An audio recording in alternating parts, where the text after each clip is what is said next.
company is Nova Heat Batteries. I'll turn it over to Larry Austin to tell you about their heat collecting device. Before I do, I should mention that Larry doesn't drink coffee, so he's going to be feeding off your energy as he presents. First, let me tell you a little about his law firm. If you've seen or plan to see the current movie Ford versus Ferrari, they're the Ferrari of that business. So let me illustrate at the beginning my high-tech prop here. We have a technology that's been developed and deployed, protected by 5 U.S. patents.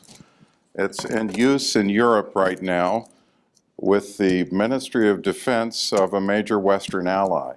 The Official Secrets Act prohibits me from telling you who they are, but their initials are UK. So essentially, in a single cubic meter, we can put enough energy to store to power a Houston home in the suburbs, replete with swimming pool and marrow-congealing air conditioning for 64 days. There is no other energy density of the same level that takes you anywhere near this kind of power storage. We can make it as small as a grapefruit, as big as a pregnant Cadillac Escalade. It can be shipped by barge, by rail, by truck. It can be dropped by parachute, like that key. My apologies. The opportunity, thank you. The opportunity to produce this power only recently became available with some of the releases of the restrictive covenants on some of the agreements we signed, but the original versions of these are 32 tons big and produce 20 megawatt hours worth of electricity. To put that in reference, we are greater power density than anything on Earth except nuclear power. So look at where we've come in the years that we've been at this. This bell in ancient Korea was a signaling gong. One stroke on it and it could resonate all day long. We have a similar thing with the water molecules in the air. Essentially, the Earth's atmosphere is the largest energy storage reservoir on Earth.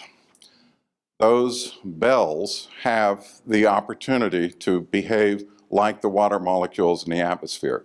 Using this photovoltaic-shaped system, we collect 90% of what they ignore. This is all a photovoltaic system collects.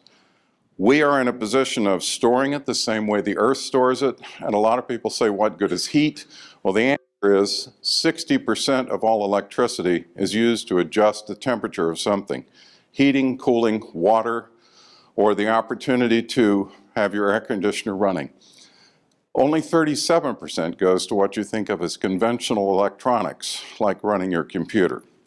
We are in a position to be a lot safer. The picture on the left is lead-acid batteries. The picture on the right is your basic Tesla fire, which has come so frequently that airlines won't let you store a lithium-ion battery in the cargo hold or in any place except your pocket so that you'll know when it catches fire, because it will catch fire. So this thing is made out of fire bricks. We've been doing fire bricks or stone storage of heat for 7,000 years, and recently, 10 years ago, breakthroughs in ceramic matrix made it possible to put together a device that stores the power of molten steel. Molten steel has been transported for over 100 years along the rails of the US and Europe in these torpedo railroad cars. We are in a position now to avoid the future Paradise Fire, where they had to shut off power to 1 million people because they were in danger of having their high voltage power lines break again and cause another $38 billion worth of damage. We are in the position to pre-position that power in the order of the local substation and bring it online when we need it without long-distance transmission dangers, and double or quadruple the value of existing buildings. We think we've got a supply chain that is unrivaled around the world, and we seek $5 million to launch in the US, $500,000 to make the local version in the DC area. Thank you very much for your time.